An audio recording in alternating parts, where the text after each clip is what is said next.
When creating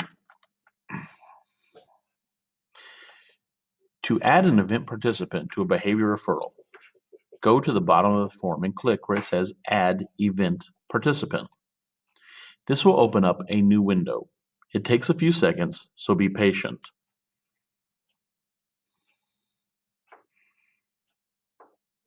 Once the new window is open, you must select the event type. In this case, it should be Teacher Referral.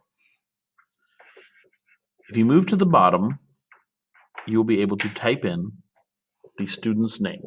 It defaults automatically to students, but you can also look at school employees to be added as participants.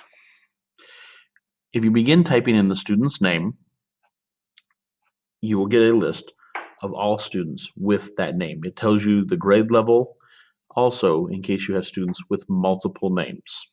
It also gives the student ID in case there is a student with an identical name within the same grade level so that you can identify them clearly. Once you have chosen a student, this window will open and you will be able to choose a role for the student. You may label them as the offender, participant, victim, or witness. You may also list whether or not there is an injury, give a description of the injury, and check the box explaining whether or not medical service was provided. The last step is adding details. This is where you can explain this student's role in the behavior referral.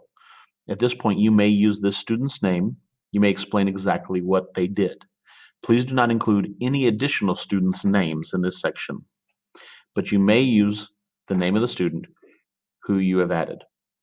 If there's more than one student involved, you can add a second one by clicking in this lower box, adding their name, and following the same steps.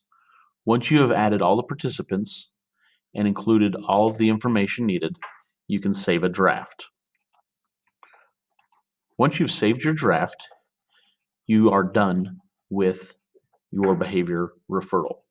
You can save the whole behavior referral for a later date to work on again, or you may go ahead and submit it at this point. When you submit it, it will be sent to administration and you will receive their response through email after they have spoken with the student.